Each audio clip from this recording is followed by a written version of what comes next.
Group B, Game 1, and the rule set is basically 3 versus 3, where you take 1 cruiser, 1 destroyer, 1 battleship. You are limited by having 1 tier 8. So in this particular instance, Pan-Asian is the way to go.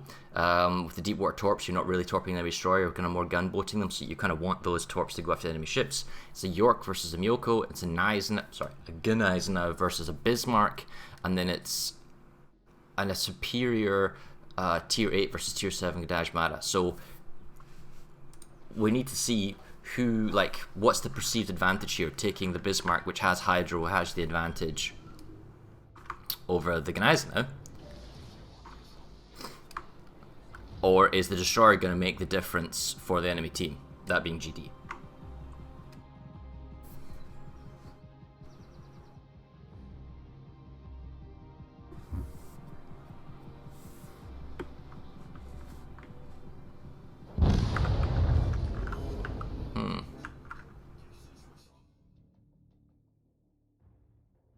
So this is Riposte, 3-cap Riposte, right?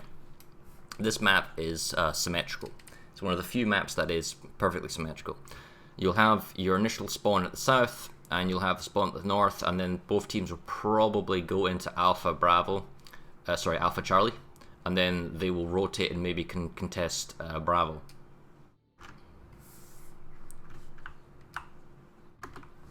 If I take, let's go with some ship info. Boom.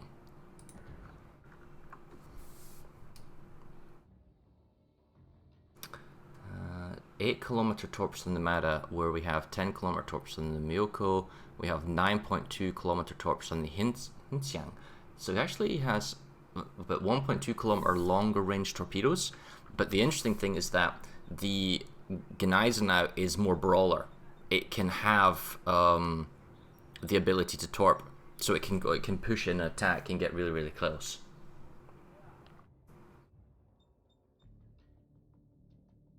And they can see that the enemy team is probably pushed up to Bravo. Now we're playing from the perspective of just myself because we don't have a co-caster per se.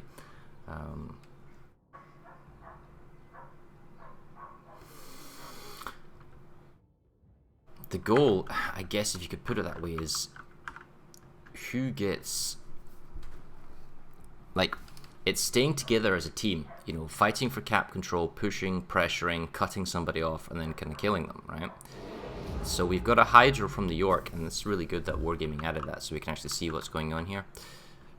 Last I checked, the mod showing the time to victory wasn't working, but maybe I could check that later. I'll turn off the extra info because it's not required. So, alright, that's interesting. 1 going for Bravo. We know we had a long-range flanker over on the Bravo side, and then we also have a ship capturing on Alpha. So, we know that the enemy team GD has kind of dispersed up, and this is where the Hydro for deep water torps, and the Gadajmada doesn't matter because of the deep water torps, he's not going to hit anything, and he's laying a smoke field for his York. What does matter, however, is that the Bismarck, he saw these torps coming in a while ago, and he wants to stay with his team, but he will eat at least 1. Oh no. Nice. Torpedo beats.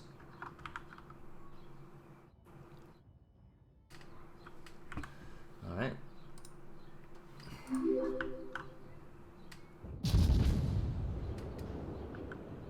Okay, so the Hinsiang is now spotted because the Gadajmada is kind of bumped up. And this is really bad for the GD Hinsiang. Because he's basically got 3 ships firing right on him. Why would he stay that close if he knew what the team smoke was? He's just going to die, because this guy's not going to leave him out. He's not going to get away at 4.2 kilometers. Yeah, he can't escape. And he's gone. And the Myoko can't fire either. He can't get gunshots on the destroyer. And the battleship is way over here somewhere. So it's like, what was that all about? You have one team staying together and be able to fight as a cohesive unit, and then when they spot something, they can all just focus fire and gun them down. Then again, I guess round 1, day 1 of the Swiss format is very much the Wild West in terms of performance. Now, the Bismarck can bully the Gneisenau because he outguns the Gneisenau. Well, then we'll just lock on. Secondaries are going to be slightly more, and he's got a hydro so he can see any incoming torps. He just needs to watch his 6-kilometer range, and he can just bully the Gneiss now. And then the York and the Mada, they can bully the Miyoko because he's going to get deep water torped, case in point. Now he can probably wiggle his way around this, but it gives the York kind of map control, plus they got double cap.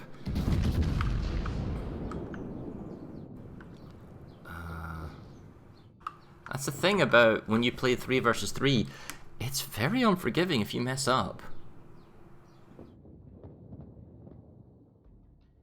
Okay, so, you know, the Gneiss now fires his torps, but that's fairly early detections. I wonder whether or not the... yeah, the Bismarck used his hydroacoustic search, as we can tell. So he saw that incoming. Yet he still took a torp on the nose and flooding.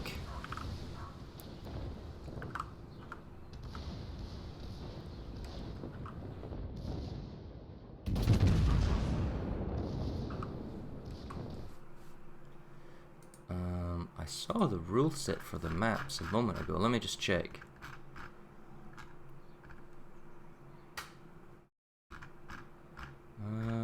Riposte. Yep, you're right. That's actually technically the wrong map for Riposte. You are correct, Blood Regent. Anyway, well, you see the Bismarck here totally bullying the Gneiss now. It can't do anything about it. I think they'll let this one just fly because no teams commented about it, but you're right. It shouldn't be the triple cap. It should be just dual cap. Anyway, doesn't really matter. The GD team isolated destroyer.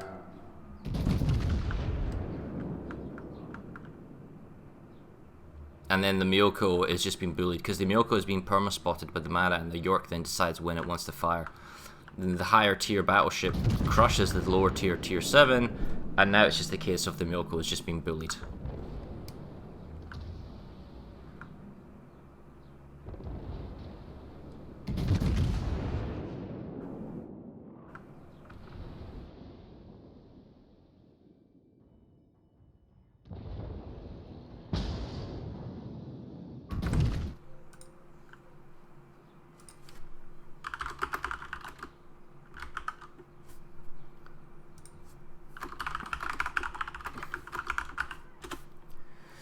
Right, back to setup. Well, that is a not safe for work win. Yay! I certainly hope that's not safe for work, because I did say to go on the not safe for work side.